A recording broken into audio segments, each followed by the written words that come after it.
जी doctor साहब साढ़े कोल पहली ईमेल आई है यूके तो वीर कुलदीप सिंह जी दी ईमेल पढ़न तो पहला मैं दो करैक्शनस करना चाਹੁੰਦਾ जी ਕੱਲ ਜਦੋਂ ਅਸੀਂ ਵਕਤ ਦੇ ਹਵਾਲੇ ਨਾਲ ਗੱਲ ਕੀਤੀ ਕਿ ਕਿਵੇਂ 10ਵੇਂ ਪਾਤਸ਼ਾਹ ਦੇ ਜ਼ਫਰਨਾਮੇ ਨੂੰ ਅਸੀਂ ਵਿਚਾਰ ਰਹੇ ਸੀ जी ਤੇ ਮੈਂ ਫਿਰ ਸਾਹਿਰ ਲੁਧਿਆਣਵੀ ਦੀ ਲਿਖਤ ਕੋਟ ਕੀਤੀ ਸੀ ਜਿਹੜੀ Song ਦੇ ਰੂਪ ਚ ਸੀ ਫਿਲਮ ਚ कि वक्त के दिन और रात वक्त के कल और आज वक्त की हर शय गुलाम वक्त का हर शय पेराज आदमी को चाहिए वक्त से डर कर रहे कौन जाने किस घड़ी वक्त का बदले मिजाज।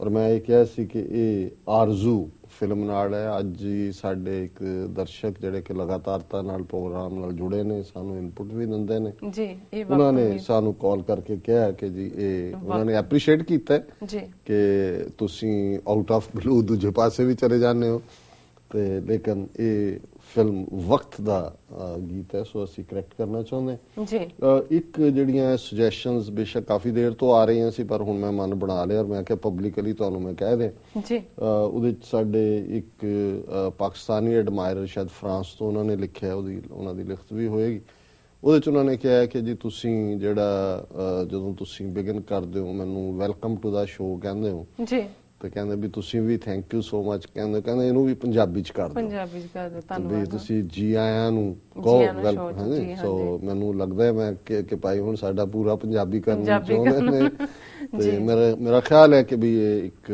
ਕ੍ਰੀਏਟਿਵ ਗੱਲ ਹੈ ਜੀ ਜੀ ਤੇ ਹੁਣ ਮੈਂ ਕਿਹਾ ਤੁਹਾਨੂੰ ਮੈਂ ਜੇ ਮੈਂ ਬਿਹਾਈਂਡ ਕਿਹਾ ਹੁੰਦਾ ਫਿਰ ਪਤਾ ਨਹੀਂ ਤੁਸੀਂ ਮੰਨਦੇ ਕਿ ਨਾ ਹੁਣ ਤੁਹਾਨੂੰ ਨਹੀਂ ਹੁਣ ਪੱਕਾ ਮੰਨਾਂਗੇ ਡੋਂਟ ਵਰੀ ਡਾਕਟਰ ਸਾਹਿਬ ਸ਼ੁਕਰੀਆ ਜੀ ਡਾਕਟਰ ਸਾਹਿਬ ਸਾਡੇ ਕੋਲ ਪਹਿਲੀ ਈਮੇਲ ਆਈ ਹੈ ਯੂਕੇ ਤੋਂ ਵੀਰ ਕੁਲਦੀਪ ਸਿੰਘ ਜੀ ਦੀ ਇਹਨਾਂ ਦੀ ਲਿਖਤ ਦਾ ਵਿਸ਼ਾ ਹੈ ਅਸੀਂ ਵਾਕਈ ਲੀਡਰਲੈਸ ਹਾਂ। ਇਹ ਲਿਖਦੇ ਹਨ ਡਾਕਟਰ ਸਾਹਿਬ ਤੇ ਬੀਬੀ ਨੀਲਮ ਕੌਰ ਜੀ ਅਤੇ ਟੀਵੀ 84 ਦੀ ਸਮੁੱਚੀ ਟੀਮ ਨੂੰ ਵਾਹਿਗੁਰੂ ਜੀ ਕਾ ਖਾਲਸਾ ਵਾਹਿਗੁਰੂ ਜੀ ਕੀ ਫਤਿਹ। ਡਾਕਟਰ ਸਾਹਿਬ ਜੀ ਮੈਂ ਆਪ ਜੀ ਤੋਂ ਮਾਫੀ ਚਾਹੁੰਦਾ ਹਾਂ ਕਿ ਮੈਂ ਆਪ ਜੀ ਨੂੰ ਕਾਫੀ ਅਰਸੇ ਬਾਅਦ ਲਿਖ ਰਿਹਾ ਹਾਂ। ਡਾਕਟਰ ਸਾਹਿਬ ਜੀ ਸਾਡੇ ਵਿੱਚ ਵੀਰ ਭੈਣ ਅਕਸਰ ਕਹਿੰਦੇ ਹਨ ਕਿ ਸਾਡੇ ਕੋਲ ਕੋਈ ਆਗੂ ਨਹੀਂ ਹੈ ਨਹੀਂ ਤਾਂ ਅਸੀਂ ਖਾਲਿਸਤਾਨ ਲੈ ਲੈਂਦੇ ਵਗੈਰਾ ਵਗੈਰਾ। ਮੇਰਾ ਉਹਨਾਂ ਨੂੰ ਸਵਾਲ ਹੈ ਕਿ ਕੀ ਉਹ ਗੁਰੂ ਗ੍ਰੰਥ ਸਾਹਿਬ ਜੀ ਨੂੰ ਆਗੂ ਨਹੀਂ ਮੰਨਦੇ ਕੀ ਗੁਰੂ ਸਾਹਿਬ ਜੀ ਦੀ ਤਾਬਿਆ ਨਹੀਂ ਮੰਨਦੇ ਜੇਕਰ ਗੁਰੂ ਦੀ ਤਾਬਿਆ ਭਾਵ ਅਧੀਨਗੀ ਮੰਨਦੇ ਹਨ ਤਾਂ ਫਿਰ ਉਹ ਕਿਵੇਂ ਲੀਡਰਲੈਸ ਹੋ ਗਏ। ਸ਼ਾਹ ਗੁਰੂ ਨਾਨਕ ਸਾਹਿਬ ਬਾਦਸ਼ਾਹ ਦਰਵੇਸ਼ ਗੁਰੂ ਗੋਬਿੰਦ ਸਿੰਘ ਜੀ ਸਮੇਤ 10 ਗੁਰੂ ਸਾਹਿਬਾਨ ਅਤੇ ਗੁਰੂ ਗ੍ਰੰਥ ਸਾਹਿਬ ਜੀ ਸਾਡੇ ਆਗੂ ਹਨ। ਸਾਨੂੰ ਗੁਰੂ ਨਾਨਕ ਸਾਹਿਬ ਵਰਗੇ ਮੁਰਸ਼ਦ ਦੇ ਹੁੰਦਿਆਂ ਕਿਸੇ ਹੋਰ ਆਗੂ ਦੀ ਜ਼ਰੂਰਤ ਨਹੀਂ। ਹੁਣ ਇਹ ਸਾਡੇ ਤੇ ਨਿਰਭਰ ਕਰਦਾ ਹੈ ਕਿ ਅਸੀਂ ਆਪਣੇ ਆਗੂ ਦੇ ਪ੍ਰਤੀ ਕਿੰਨਾ ਲਾਇਲ ਰਹਿੰਦੇ ਹਾਂ। ਪੰਜਾਬੀ ਦਾ ਅਖਾਣ ਹੈ ਉੱਠ ਨਾ ਸਕਾਂ ਫਿੱਟੇ ਮੂੰਹ ਗੋਡਿਆਂ ਦਾ। ਕਮੀ ਸਾਡੇ ਵਿੱਚ ਹੈ ਕਿਉਂਕਿ ਅਸੀਂ ਆਗੂ ਦੇ ਕਹਿਣੇ ਕਾਰ ਵਿੱਚ ਨਹੀਂ। ਜਿਹੜਾ ਨੌਕਰ ਮਾਲਕ ਦੇ ਆਖੇ ਨਾ ਲੱਗੇ ਉਹ ਨੌਕਰ ਮਾਲਕ ਦਾ ਵਿਸ਼ਵਾਸ ਗਵਾ ਲੈਂਦਾ। ਨੌਕਰ ਦਾ ਫਰਜ਼ ਹੁੰਦਾ ਹੈ ਕਿ ਉਹ ਮਾਲਕ ਦੇ ਕਹਿਣੇ ਭਾਵ ਅਧੀਨਗੀ ਵਿੱਚ ਰਹੇ। ਜਿੰਨਾ ਚਿਰ ਸਿੱਖ ਭਾਵੇਂ ਉਹ ਕਿਸੇ ਵੀ ਅਹੁਦੇ ਤੇ ਹੋਵੇ ਆਪਣੇ ਆਪ ਨੂੰ ਗੁਰੂ ਗੋਬਿੰਦ ਸਿੰਘ ਜੀ ਦਾ ਨੌਕਰ ਸਮਝ ਕੇ ਡਿਊਟੀ ਨਹੀਂ ਕਰਦਾ ਉਹਨਾਂ ਚਿਰ ਖੁਆਰੀ ਹੀ ਮਿਲੇਗੀ। ਖੁਆਰ ਹੋਏ ਸਭ ਮਿਲेंगे ਬਚੇ ਸ਼ਰਨ ਜੋ ਹੋਏ। ਸੋ ਗੁਰੂ ਸਾਹਿਬਾਨ ਜੀ ਨੂੰ ਆਗੂ ਮੰਨ ਕੇ ਆਪਣੀਆਂ ਸੇਵਾਵਾਂ ਦੇਵੋ। ਆਪਣੇ ਲਾਲਚ ਵਾਸਤੇ ਨਹੀਂ ਬਲਕਿ ਗੁਰੂ ਜੀ ਕੇ ਖਾਲਸੇ ਦੇ ਰਾਜ ਵਾਸਤੇ ਯਤਨ ਕਰੋ। ਉਦਾਹਰਨ ਵਜੋਂ ਅੱਜ ਕੱਲ ਜੇਕਰ ਦੇਖਿਆ ਜਾਵੇ ਤਾਂ ਇੰਗਲੈਂਡ ਦੀ ਮਹਾਰਾਣੀ ਕੁਝ ਨਹੀਂ ਕਰਦੀ ਪਰ ਇੱਥੋਂ ਦੀ ਸਰਕਾਰ ਲੋਕ ਮੰਤਰੀ ਹੁੰਦਿਆਂ ਹੋਇਆਂ ਵੀ ਦੁਨਿਆਵੀ ਰਾਣੀ ਦੀ ਤਾਬਿਆ ਮੰਨਦੇ ਹਨ। ਪ੍ਰਧਾਨ ਮੰਤਰੀ ਪੁਲਿਸ ਫੌਜ ਸਭ ਰਾਣੀ ਦੇ ਤਾਬੇਦਾਰ ਹਨ।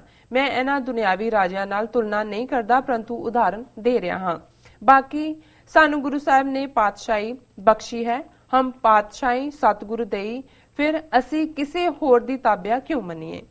ਇੱਕ ਗੱਲ ਹੋਰ ਮੈਂ ਸੋਸ਼ਲ ਮੀਡੀਆ ਤੇ ਪੜ੍ਹਦਾ ਹਾਂ ਕਿ ਗੁਰਦੁਆਰਿਆਂ ਵਿੱਚ ਲੜਾਈ ਦਸਵੰਧ ਕਰਕੇ ਹੁੰਦੀ ਹੈ ਇਸ ਲਈ ਦਸਵੰਧ ਚੜਾਉਣਾ ਬੰਦ ਕਰ ਦੇਣਾ ਚਾਹੀਦਾ ਹੈ। ਪਰ ਮੈਂ ਸੋਚਦਾ ਹਾਂ ਕਿ ਤੁਹਾਡਾ ਦੁਸ਼ਮਣ ਤੁਹਾਨੂੰ ਮਾਰਨਾ ਚਾਹੁੰਦਾ ਹੈ ਪਰ ਤੁਸੀਂ ਮਰਦੇ ਨਹੀਂ।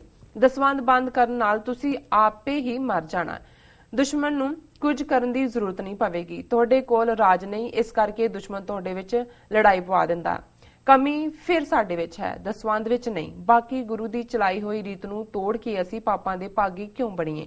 ਦੁਸ਼ਮਣ ਦਾ ਲੜਾਈ ਪਾਣਾ ਇੱਕ ਬਿਮਾਰੀ ਹੈ ਅਤੇ ਇਸ ਬਿਮਾਰੀ ਦਾ ਇਲਾਜ ਖਾਲਿਸਤਾਨ ਦੀ ਆਜ਼ਾਦੀ ਹੈ। ਸੋ ਵਾਦੇ ਘਾਟੇ ਅਤੇ ਭੁੱਲ ਚੁੱਕ ਦੀ ਮਾਫੀ।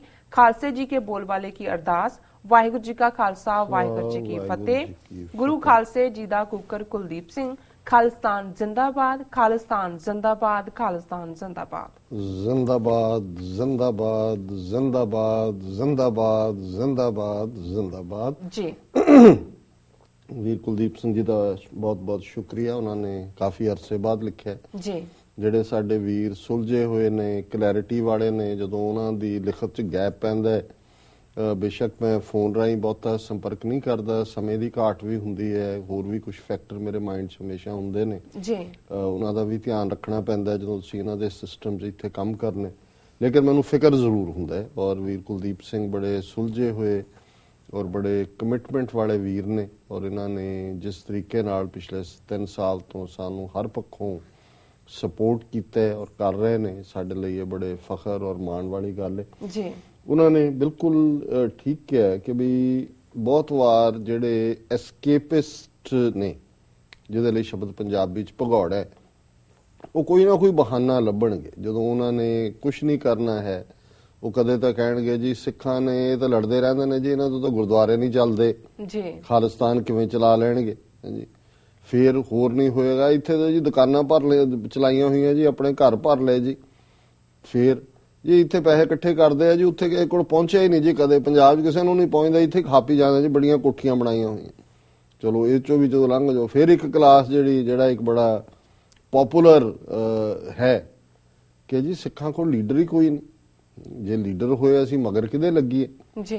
ਤੇ ਜਿਹੜਾ ਸਾਹਮਣੇ ਬੈਠਾ ਹੁੰਦਾ ਹੈ ਉਹਨੂੰ ਅਸੀਂ ਜੇ ਭਾਵੇਂ ਇੱਕ ਲੋਕਲ ਲੈਵਲ ਤੇ ਵੀ ਕਿਸੇ ਨੂੰ ਕੋਈ ਸੇਵਾ ਦਿੰਦੇ ਆ ਤਾਂ ਉੱਥੇ ਤਾਂ ਸਾਜ਼ਿਸ਼ ਕਰ ਰਹੇ ਹੁੰਦੇ ਵੀ ਤੋਂ ਸੇਵਾ ਖੋਣੀ ਕਿਵੇਂ ਜੀ, ਤੇ ਉਹ ਅਸੀਂ ਕਵਾਂਗੇ ਕਿ ਜੀ ਲੀਡਰ ਨਹੀਂ ਹੈ ਜੀ, ਕਿਹਦੇ ਮਗਰ ਲੱਗੀ ਹੈ। ਔਰ ਸਰ ਕਪੂਰ ਸਿੰਘ ਕਈ ਵਾਰੀ ਜਦੋਂ ਇਸ ਕਿਸਮ ਦੇ ਹੀ ਉਹਨਾਂ ਦੇ ਵੇਲੇ ਵੀ ਇਦਾਂ ਦੀਆਂ ਗੱਲਾਂ ਕਰਨਾ, ਉਹਨਾਂ ਨੂੰ ਕਹਿੰਦੇ ਹੋਣੇ ਨੇ ਜੀ ਲੀਡਰ ਕੋਈ ਨਹੀਂ, ਕਦੇ ਉਹ ਕਹਿੰਦੇ ਹੋਣੇ ਭਾਈ ਅਕਲ ਨਾਲ ਤੁਸੀਂ ਵੈਰ ਰੱਖੋ, ਗੱਲ ਤੁਸੀਂ ਸੋਚੋ ਸਮਝੋ ਨਾ ਜੀ। ਤੇ ਉਹ ਸਾਦਾ ਪੰਜਾਬੀ ਸ਼ਬਦ ਇੱਕ ਮੈਂ ਉਹ ਦੁਹਰਾ ਨਹੀਂ ਸਕਦਾ ਇਸ ਫਾਰਮੈਟ ਤੇ, ਉਹ ਕਹਿ ਕੇ ਕਹਿੰਦੇ ਸੀ ਕਿ ਵੀ ਇਹ ਬਸ ਇਹਨਾਂ ਕੰਬਲਿਆਂ ਨੇ ਕਹੀ ਜਾਣਾ ਸ਼ਾਹ ਮੁਹੰਮਦ ਦਾ ਇੱਕ ਸਰਕਾਰ ਬਾਜੋਂ ਫੌਜਾਂ ਜਿੱਤ ਕੇ ਅੰਦਰੋਂ ਆ ਰਹੀਆਂ ਨੇ, ਜਾਂ ਮੁਹੰਮਦ ਦਾ ਇੱਕ ਸਰਕਾਰ ਬਾਜੋਂ, ਜਿਹੜੇ ਸਾਹਮਣੇ ਨੇ ਉਹਨਾਂ ਨੂੰ ਡੋਬ ਦਿਓ, ਉਹਨਾਂ ਨੂੰ ਰੋਲ ਦਿਓ, ਉਹਨਾਂ ਦੇ ਨਾਲ ਨਾ ਲੱਗੋ, ਉਹਨਾਂ ਨੂੰ ਚੱਲਣ ਨਾ ਦਿਓ, ਤੇ ਪੜ੍ਹੀ ਜਾਓ ਸ਼ਾਹ ਮੁਹੰਮਦ ਦਾ ਇੱਕ ਸਰਕਾਰ ਬਾਜੋਂ ਫੌਜਾਂ ਜਿੱਤ ਕੇ ਅੰਦਰੋਂ ਆ ਰਹੀਆਂ ਨੇ। ਇੱਕ ਫੈਸ਼ਨ ਬਣਾ ਲਿਆ ਔਰ ਇਹਨਾਂ ਨੇ ਬਿਲਕੁਲ ਠੀਕ ਹੈ ਕਿ ਉੱਠ ਨਾ ਸਕੇ ਮੂੰਹ ਗੋਡਿਆਂ ਦਾ। ਹੁਣ ਗੱਲ ਇਹ ਹੈ ਵੀ ਕਿਹੜੀ ਲੀਡਰਸ਼ਿਪ ਨੂੰ ਅਸੀਂ ਡੀਕਦੇ ਆਂ ਵੀ ਕਿੱਥੋਂ ਕੋਈ ਅਸਮਾਨ ਤੋਂ ਉਤਰੇਗਾ ਕੋਈ ਲੀਡਰ। ਹਰ ਇੱਕ ਸਿੱਖ ਨੂੰ ਜਿਸ ਨੂੰ ਗੁਰੂ ਨੇ ਆਪਣਾ ਆਪਾ ਦਿੱਤਾ ਹੈ, ਖਾਲਸਾ ਮੇਰੋ ਰੂਪ ਹੈ ਖਾਸ, ਕੋਈ ਨਾਂ ਤਾਂ ਨਹੀਂ ਦਿੱਤਾ ਕਿ ਵੀ ਕਿਹਦੇ ਚ, ਉਹ ਤਾਂ ਉਹਨਾਂ ਨੇ ਆਪਣੇ ਬਿੰਦੀ ਪੁੱਤਰ ਬਾਇਓਲੋਜੀਕਲ ਬੱਚੇ ਸੰਸ ਕੁਰਬਾਨ ਕਰਕੇ ਖਾਲਸਾ ਮੇਰੋ ਸਤਿਗੁਰ ਪੂਰਾ, ਖਾਲਸਾ ਮੇਰੋ ਸੱਜਣ ਸੂਰਾ, ਖਾਲਸੇ ਦੇ ਵਿੱਚ ਗੁਰੂ ਆਪ ਬੈਠੇ ਨੇ। ਅਸੀਂ ਕਿਉਂ ਨਹੀਂ ਆਪੋ ਆਪਣਾ ਰੋਲ ਪਛਾਣ ਸਕਦੇ? ਹੁਣ ਹਰ ਇੱਕ ਨੇ ਬੰਦੂਕ ਨਹੀਂ ਚੁੱਕਣੀ, ਹਰ ਇੱਕ ਨੇ ਕਰਮ ਨਹੀਂ ਚੁੱਕੀ ਜਾਣੀ, ਹਰ ਇੱਕ ਦੇ ਕੋਲ ਵਿਦਵਤਾ ਜਾਂ ਦੂਜਾ ਨਹੀਂ ਹੈ, ਹਰ ਕੋਲ ਧਨ ਨਹੀਂ ਹੋਣਾ। ਜੇ ਅਸੀਂ ਇੰਨਾ ਹੀ ਮੰਨ ਲਈਏ ਕਿ ਭਾਈ ਜੋ ਕਰਦੇ ਨੇ ਉਹਨਾਂ ਦਾ ਵਿਰੋਧ ਨਹੀਂ ਕਰਨਾ, ਤੇ ਜਿੰਨੇ ਕਿ ਸਾਡੇ ਰਿਸੋਰਸ ਜੋ ਅਸੀਂ ਕਰ ਸਕਦੇ ਹਾਂ, ਭਾਵੇਂ ਉਹ ਤਨ ਮਨ ਧਨ ਚੋਂ ਕੁਝ ਵੀ ਜੋ ਅਸੀਂ ਦੇ ਸਕਦੇ ਹਾਂ, ਤੇ ਉਹਦੇ ਚੋਂ ਹੀ ਤੁਹਾਡਾ ਇੱਕ ਰਿਸੋਰਸ ਵੀ ਕ੍ਰੀਏਟ ਹੁੰਦਾ ਹੈ, ਉਹਦੇ ਚੋਂ ਤੁਸੀਂ ਤਬਦੀਲੀ ਵੀ ਕਰਦੇ ਹੋ ਕਿਸੇ ਸਿਸਟਮ ਦੀ। ਸੋ ਇਹ ਉਹਨਾਂ ਨੇ ਬਿਲਕੁਲ ਠੀਕ ਕਿਹਾ ਵੀ ਜੇ ਅਸੀਂ ਮਾਲਕ ਦੀ ਗੱਲ ਹੀ ਨਾ ਨੌਕਰ ਮੰਨੇ ਤੇ ਉਹ ਕਹੀ ਜਾਏ ਕਿ ਜੀ ਮੇਰਾ ਮਾਲਕ ਬਹੁਤ ਚੰਗਾ ਹੈ ਜੀ, ਮੇਰਾ ਮਾਲਕ, ਹੁਣ ਟੇਕੀ ਜਾਓ ਮੱਥੇ ਗੁਰੂ ਗ੍ਰੰਥ ਸਾਹਿਬ ਨੂੰ, ਉਸ ਦੇ ਉੱਤੇ ਜਿਹੜਾ ਨੱਕ ਰਗੜੀ ਜਾਓ। ਪਰ ਜੇ ਤੁਸੀਂ ਗੁਰੂ ਦੀ ਗੱਲ ਨਹੀਂ ਮੰਨਣੀ ਹੈ, ਗੁਰੂ ਗ੍ਰੰਥ ਸਾਹਿਬ ਦੀ ਅਗਵਾਈ ਨਹੀਂ ਮੰਨਣੀ, ਗੁਰੂ ਗ੍ਰੰਥ ਸਾਹਿਬ ਦੀ ਬਾਣੀ ਨੂੰ ਆਪਣੇ ਜੀਵਨ 'ਚ ਥਾਂ ਨਹੀਂ ਦੇਣੀ, ਤੇ ਉਸ ਦਾ ਕੋਈ ਮਤਲਬ ਨਹੀਂ ਰਹਿ ਜਾਂਦਾ। ਪਰ ਉਹਨਾਂ ਨੇ ਬਿਲਕੁਲ ਠੀਕ ਕਿਹਾ ਕਿ ਬਈ ਜੇ ਇੱਕ ਪਾਸੇ ਜਦੋਂ ਇਸ ਕਿਸਮ ਦਾ ਮਾਹੌਲ ਹੁੰਦਾ ਹੈ, ਗੁਰਦੁਆਰਿਆਂ ਦੇ ਝਗੜੇ ਨੂੰ ਲੈ ਕੇ ਬਹੁਤੇ ਕਹਿਣਗੇ ਜੀ ਗੋਲਕ ਦਾ ਝਗੜਾ, ਦਸਵੰਧ ਦਾ, ਇੱਧਰ ਉੱਧਰ, ਕਈ ਕਹਿਣਗੇ ਜੀ ਮੱਥਾ ਹੀ ਨਾ ਟੇਕੋ। ਉਹਨੇ ਬਿਲਕੁਲ ਠੀਕ ਕਿਹਾ ਕਿ ਭਾਈ ਹੋਰ ਦੁਸ਼ਮਣ ਕੀ ਚਾਹੁੰਦਾ ਲੈ ਦੇ ਕੇ, ਇੱਕ ਤਾਂ ਸਾਡੇ ਕੋਲ ਹੈ ਜੇ ਦੁਸ਼ਮਣ ਨੂੰ ਲੱਗਦਾ ਵੀ ਸਾਡੇ ਗੁਰਦੁਆਰੇ ਇੰਪੋਰਟੈਂਟ ਨੇ ਔਰ ਉਹ ਉਹਨਾਂ ਦੇ ਉੱਤੇ ਕੰਟਰੋਲ ਰੱਖਣਾ ਚਾਹੁੰਦੇ ਨੇ, ਸ਼੍ਰੋਮਣੀ ਕਮੇਟੀ ਹੋਏ, ਦਿੱਲੀ ਕਮੇਟੀ ਹੋਏ, ਬਾਹਰਲੇ ਗੁਰਦੁਆਰਿਆਂ 'ਚ ਉਹਨਾਂ ਦੇ ਇੰਟਰਫੀਅਰੈਂਸ ਹੈ, ਸਾਨੂੰ ਕਿਉਂ ਨਹੀਂ ਲੱਗਦਾ ਵੀ ਸਾਡੀ ਸਟਰੈਂਥ ਗੁਰਦੁਆਰੇ ਨੇ ਜੀ। ਔਰ ਅਸੀਂ ਬਜਾਏ ਕਿ ਇਸ ਗੱਲ ਦੇ ਕਿ ਜੀ ਹੁਣ ਕਈ ਕਹਿਣਗੇ ਜੀ ਮੱਥਾ ਨਾ ਟੇਕੋ ਜੀ ਗੋਲਕ 'ਚ, ਉਹ ਭਾਈ ਜੇ ਇਹ ਐਸਟੈਬਲਿਸ਼ਡ ਹੈ, ਦਰਸ਼ਨ ਭੇਟ ਹੈ, ਅੱਜ ਠੀਕ ਹੈ ਕੁਝ ਥਾਂ ਤੇ ਉਹਦਾ ਮਿਸਯੂਜ਼ ਵੀ ਹੁੰਦਾ ਹੋਏਗਾ, ਇਹ ਇੱਕ ਸਾਡੇ ਕੋਲ ਦਸਵੰਧ ਦਾ ਗੁਰੂ ਦੇ ਹਜ਼ੂਰ ਆ ਕੇ ਸਾਡੇ ਸੰਗਤ ਪੰਗਤ, ਜਿੱਥੇ ਅਸੀਂ ਇਹ ਪੁਰਾਤਨ ਸਿੰਘਾਂ ਦਾ ਸੀ ਕਿ ਝੂਲ ਤੇ ਨਿਸ਼ਾਨ ਰਹੇ ਪੰਥ ਮਹਾਰਾਜ ਕੇ, ਉੱਥੇ ਨਾਲ ਸੀ ਸਾਜ ਤੇ ਦੀਵਾਨ ਰਹੇ ਪੰਥ ਮਹਾਰਾਜ ਕੇ, ਜੀ ਕਿ ਨਿਸ਼ਾਨ ਵੀ ਝੂਲਣੇ ਨੇ, ਪੋਲੀਟੀਕਲ ਪਾਵਰ ਗੁਰਦੁਆਰਿਆਂ ਦੀ ਵਿੱਚ ਵੀ, ਤੇ ਖਾਲਸੇ ਦੇ ਦੀਵਾਨ ਵੀ ਸਜਣ, ਕਿਉਂਕਿ ਅਲਟੀਮੇਟਲੀ ਸਾਡੇ ਜੀਵਨ ਦਾ ਮਨੋਰਥ ਤਾਂ ਉੱਥੇ ਹੀ ਜਾ ਕੇ ਜੁੜਦਾ ਹੈ, ਭਈ ਪ੍ਰਾਪਤ ਮਾਨੁਖ ਦੇ ਹੁਰੀਐ, ਗੋਬਿੰਦ ਮਿਲਣ ਕੀਏ ਤੇਰੀ ਬਰੀਐ, ਅਵਰ ਕਾਜ ਤੇਰਾ ਕਿਤਾ ਨਾ ਕਾਮ, ਮਿਲ ਸਾਧ ਸੰਗਤ ਭਜ ਕੇਵਲ ਨਾਮ।